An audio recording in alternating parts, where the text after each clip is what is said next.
کہ مرنے سے پہلے مر جاؤ۔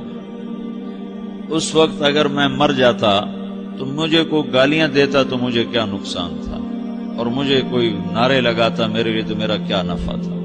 تو مرنے ابو ذر رضی اللہ تعالیٰ عنہ کو ایک آدمی نے گالیاں دی تو انہوں نے فرمایا بیٹا ایک گھاٹی آگے آ رہی ہے، اس میں گر گیا تو جو کچھ کہہ رہے ہو اس سے بھی زیادہ کا حقدار ہوں، اور اگر معاف کرنے والے اخلاق ہیں نہیں، انتقامی اخلاق ہیں۔ ہمارا معاشرہ انتقامی ہے، اچھا کرو گے تو ہم اچھا کریں گے، برا کرو گے تو ہم برا کریں گے، جیسا کہو گے ویسا ہم سے سنو گے، یہ ہمارا ماحول۔ ایک آدمی نے چڑھائی کر کے لگا ایک سناؤ گے نا تو 10 سنو گے میری طرف سے۔ تو احنف بن قیس کہنے لگے بھائی تو مجھے 100 بھی سنائے گا نا تو میری طرف سے ایک بھی تو نہیں سنے گی۔ سب سے اعلیٰ درجے کا اسلام کیا ہے؟ من سلم المسلمون من لسانہ و یدہ۔ زندگی میں یہ طے کر لو، کوئی کتنا ہی تمہیں دکھ پہنچائے، کوئی کتنا ہی تمہاری بےعزتی کرے، چپ ہو جاؤ، سہ جاؤ۔ مرنے والے کی کیا عزت کیا ذلت، میں نے تو مر کے دیکھا ہے، اور مجھے یہ حدیث سمجھ میں آئی ہے بڑی اچھی طرح، موتوا قبل ان تموتوا، کہ مرنے سے پہلے مر جاؤ۔ اس وقت اگر میں مر جاتا تو مجھے کوئی گالیاں دیتا تو مجھے کیا نقصان تھا، اور مجھے کوئی نعرے لگاتا میرے لیے تو میرا کیا نفع تھا۔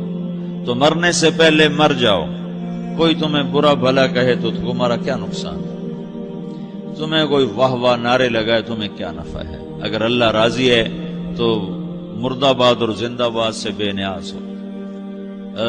ابو ذر رضی اللہ تعالیٰ عنہ کو ایک آدمی نے گالیاں دی تو انہوں نے فرمایا بیٹا ایک گھاٹی آگے آ رہی ہے، اس میں گر گیا تو جو کچھ کہہ رہے ہو اس سے بھی زیادہ کا حقدار ہوں، اور اگر پار ہو گیا تو تیری گالیوں سے مجھے کوئی فرق نہیں پڑتا ہے۔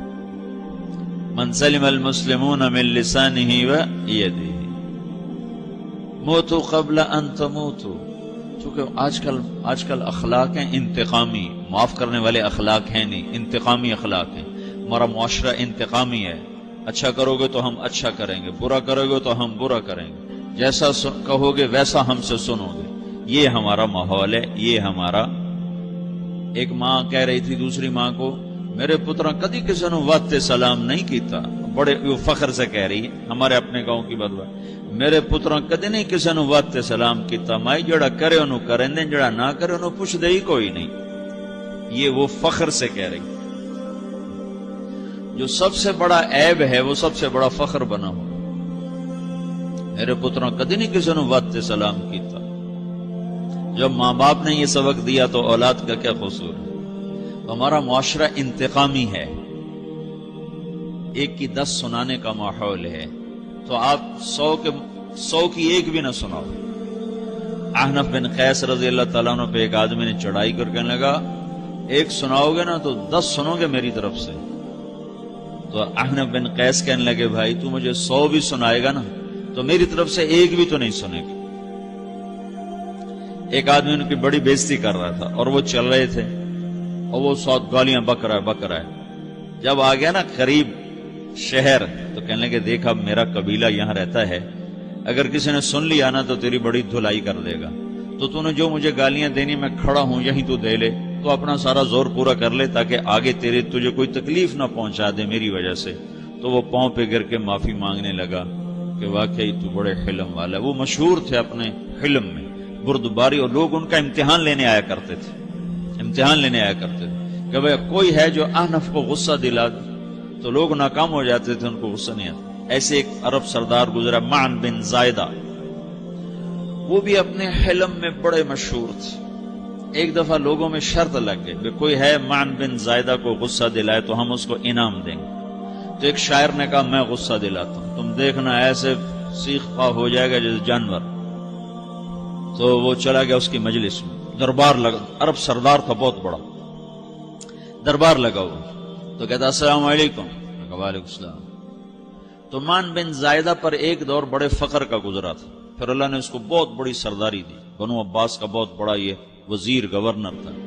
تو کہتا اتذکر اذ لحافک جلد شاۃ اذ نعلاک من جلد البعیر، کیوں بھائی تجھے یاد ہے جب تیرا بستر بکری کی کھال تھا اور تیرے جوتے اونٹ کی کھال کے تھے؟ تو کہنے لگا کیوں نہیں یاد، بھلا کوئی ماضی بھی بھولتا ہے؟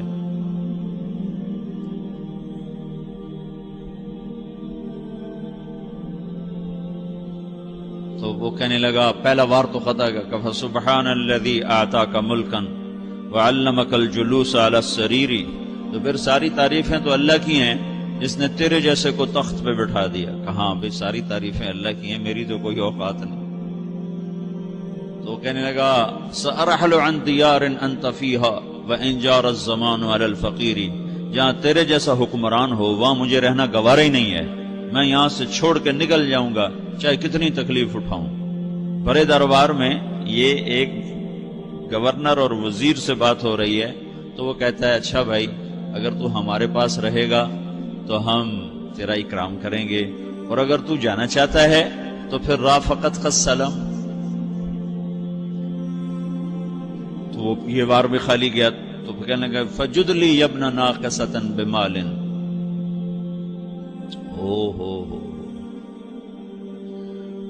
او گندی ماں کے بیٹے مجھے کچھ عطا بھی کر، میں بغیر پیسے کے سفر کیسے کروں گا. عرب کو کسی کو بھی ماں کی گالی دے دینا پھر عرب سردار ہو. فجد لی ابن ناقصۃ بمال، بری ماں کے بیٹے مجھے کچھ پیسے بھی دے، میں نے جانا ہے. میں کہا اس کو 3000 دے دیا جائے. اللہ. تو کہنے لگا قلیل ما آتیتنی و انی لأطمع منک فی الکثیر، یہ تو بہت تھوڑا تو نے دیا ہے، مجھے اور دے. کہا اچھا بھائی 3000 اور دے دو. تو وہ شاعر کی بھی آنکھیں پھٹ گئیں. کہنے لگا اب ٹھہر جا ٹھہر جا، اب میں تیری اصل تجھے بتاتا ہوں. سألت اللہ ان یبکیک ذخرا فما لک فی البریۃ من نذیر، میں اللہ سے دعا کرتا ہوں اللہ تیرے جیسوں کو سلامت رکھے، تیرے جیسا دنیا میں کسی ماں نے جنا ہی کوئی نہیں.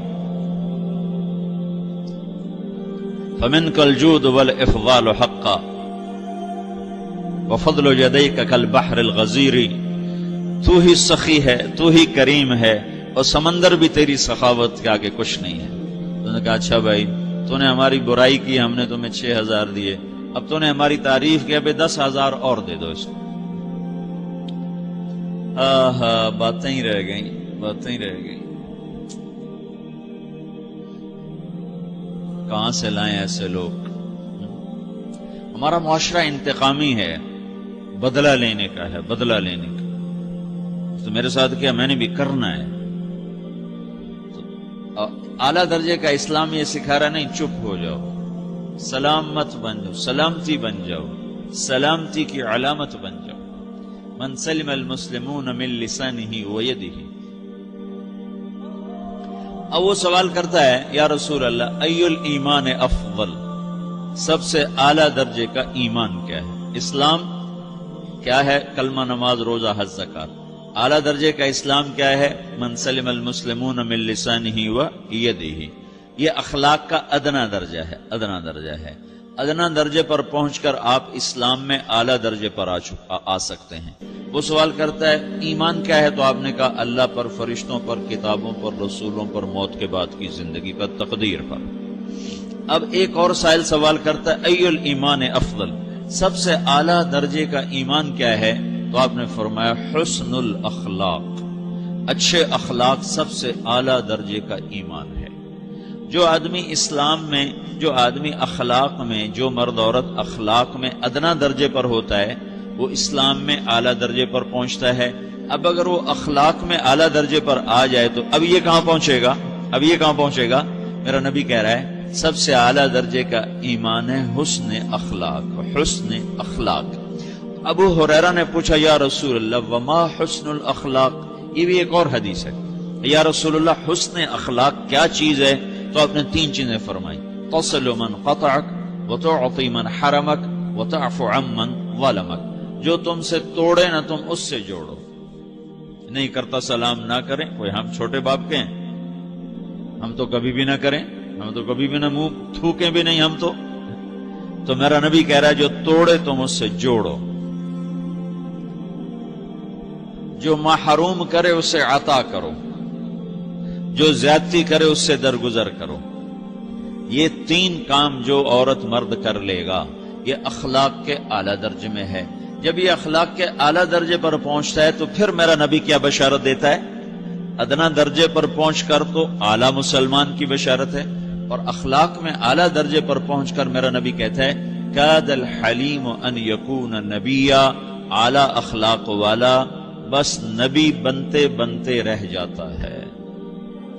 اعلیٰ اخلاق والا ایسے ہے جیسے کہ نبی، قریب ہے کہ وہ نبی بن جائے، یہ تو ہے نا ترجمہ، لیکن ہم ہمارے اردو میں کہتے ہیں وہ نبی بنتے بنتے بنتے رہ گیا۔